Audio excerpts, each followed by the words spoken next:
Bonjour à toutes et à tous et bienvenue sur la chaîne Ingénieur IA. Si c'est votre première fois ici, moi c'est Zachary Souga. Je partage avec vous mon parcours, celui que je suis en train de suivre pour devenir un ingénieur dans le domaine de l'IA. Je vous montre de A à Z l'ensemble de compétences que je dois absolument maîtriser pour devenir un ingénieur dans le domaine de l'IA. Si c'est des thématiques qui vous parlent, vous vous abonnez, vous cliquez sur la cloche de notification et on fait le parcours ensemble. Dans cette série de vidéos, nous sommes en train de travailler sur l'analyse de données sur le dataset du Titanic. Et dans la précédente vidéo, ce que nous avons vu, nous avons simplement classé les colonnes de notre jeu de données en deux catégories, à savoir une catégorie discrète et une catégorie de variables aléatoires continues. Ok, donc ça c'est la classification qu'on a réalisée ici. Dans cette vidéo, ce que nous allons faire, c'est nous allons faire une analyse univariée. Simplement, on va tracer pour chaque colonne un graphique. Donc, étant donné que là, on va tracer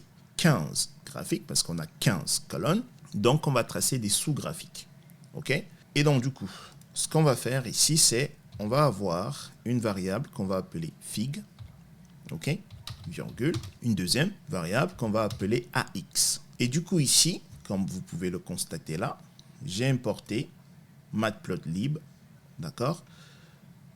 Et donc, je vais faire plt.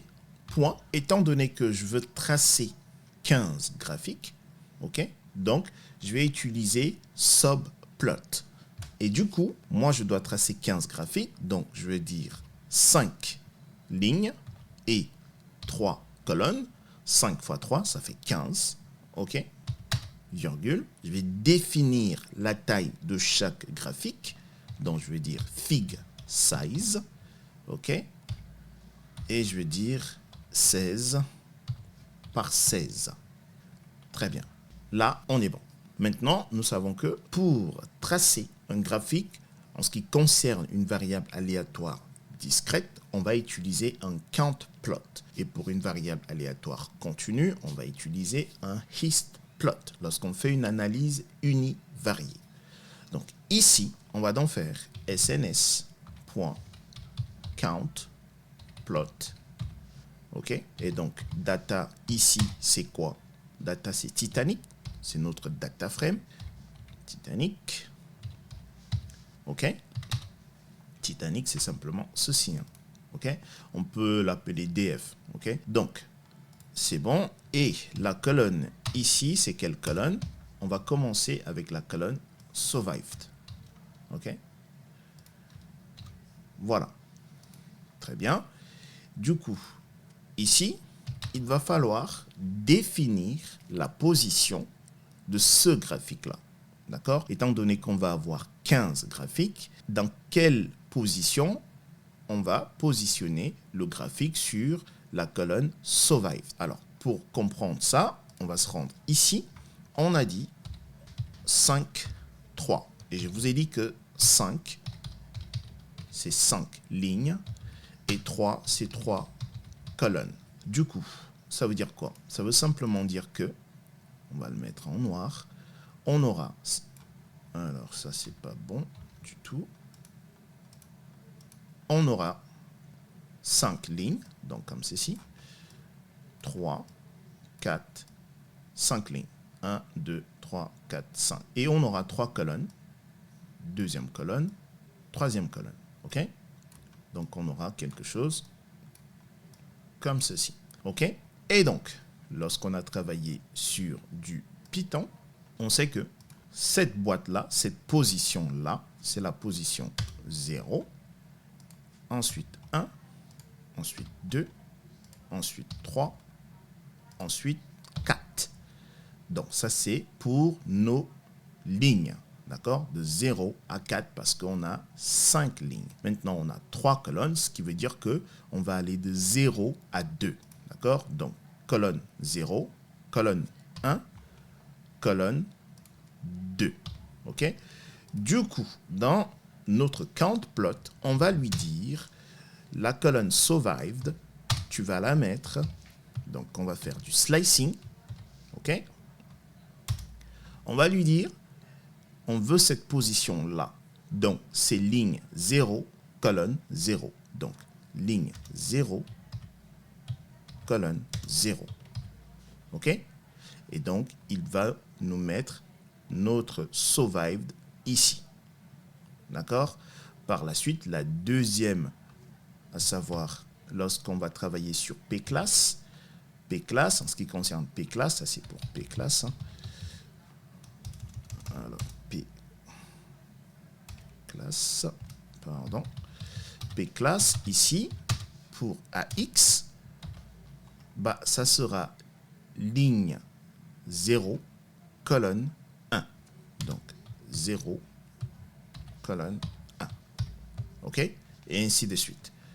Très bien. Donc, ici, on va donc dire AX égale à AX de 0, 0. OK? Très bien.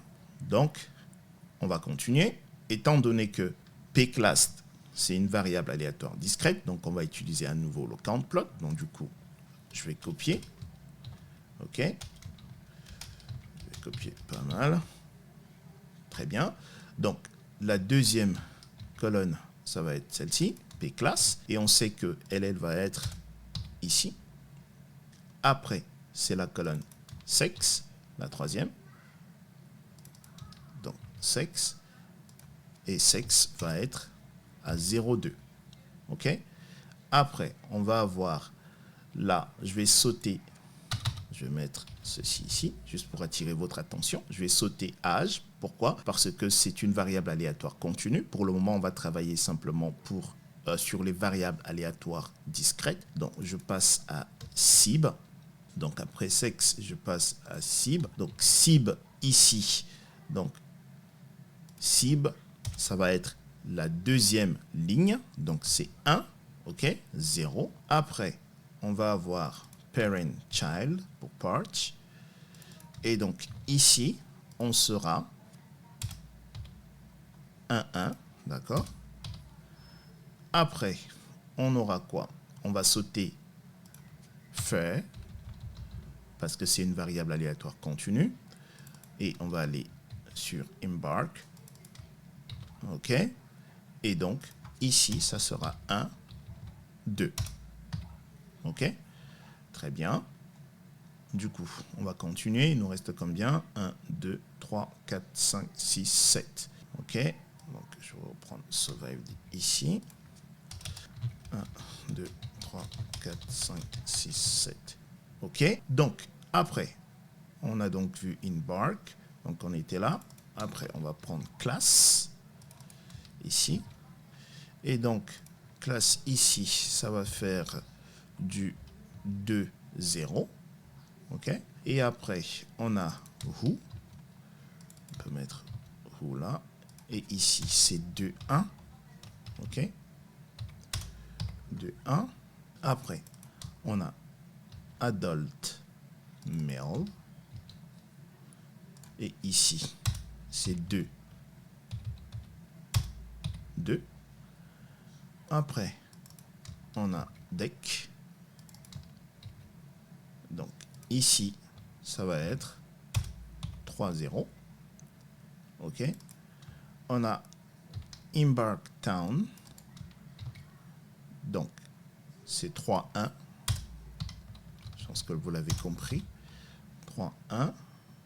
Après, on a alive. Alive, c'est 3, 2. OK. Et le petit dernier, on a alone. Alone, c'est 4, 0. OK. Là, on a l'ensemble des graphiques pour nos variables aléatoires discrètes. Maintenant, il nous manque deux graphiques, à savoir pour les deux variables aléatoires continues, donc fair et âge. Donc, on sait que pour cela, on va dire sns.histplot. OK? Donc, data sera toujours égal à Titanic. OK? Et x ici sera égal à quoi? Bah, le premier, c'est âge. OK? Et on avait vu le paramètre KDI. qu'on va dire true. OK? Et on va faire la même chose pour... Alors, on a oublié de mettre les axes là. Donc, ici, égale à AX. Donc, c'est 4. D'accord? 1. OK? Très bien. On va faire la même chose pour le petit dernier. Et ici, le dernier, ici, c'est faire. OK? Variable aléatoire continue. Donc ici, et sa position, c'est 2. Maintenant, on risque d'avoir un petit souci si j'exécute là. Le souci, c'est quoi? Ça peut être, en fait, étant donné que là, on a 15 sous-graphiques, les axes qui se chevauchent, les titres, etc. Pour résoudre à ce problème, dans ce cadre-là, on va faire PLT. Hop, on va faire ceci. PLT. Point. Tight. D'accord? Tight layout. D'accord? Et donc ça sert à quoi? Ça sert simplement à ajuster automatiquement l'espace entre les sous-graphiques pour éviter que des éléments comme les titres, les étiquettes, les axes ou les légendes, se chevauchent. D'accord? Très bien. Maintenant, on peut exécuter. Si j'exécute, voilà. On a nos différents graphiques. Très bien.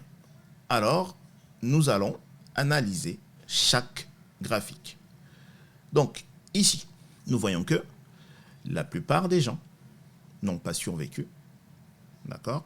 Et ici, en ce qui concerne P-classe, on voit que la plupart des gens étaient en 3e classe. OK? Et ici, la colonne sexe, il y avait plus d'hommes que des femmes. Sur CIB, la plupart des gens voyageaient seuls. OK? Très bien. Patch, donc parents-enfants. Donc ça confirme ce qu'on a, cette info ici. La plupart des gens voyageaient tout seuls. Et la plupart des gens, sur la colonne Embark, avaient embarqué à partir du port de Southampton. OK?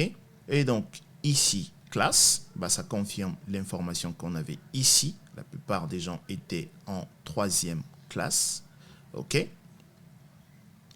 Et who, la plupart des gens étaient des hommes. OK? Donc, ici, adult male, donc la plupart des gens étaient des adultes mâles. OK? Et ici, donc, la plupart des gens avaient embarqué au niveau de Southampton, d'accord? Et ça confirme en fait survived, ce qu'on a vu précédemment. Donc, la plupart des gens n'ont pas survécu, donc alive, donc vivant, donc no, ok? Ici, alone, donc ça on l'a vu également, ça confirme simplement que la plupart des gens étaient seuls, ok? Alors, en ce qui concerne les variables aléatoires continues, ici on voit que la plupart des gens avaient entre 20 ans et 40 ans. Okay? Il y avait pas mal de bébés à bord. Okay? Et quelques personnes qui étaient âgées entre 70 et 80 ans. Okay? En ce qui concerne la colonne fer, on voit que la plupart des billets étaient des billets moins chers. D'accord? Entre 0 et 100. D'accord? Ok, donc ça c'est une rapide étude de l'ensemble de nos colonnes. Dans la prochaine vidéo, nous allons entrer dans les détails de l'analyse univariée, colonne par colonne. Je vous donne rendez-vous dans la prochaine vidéo. Portez-vous bien. Peace.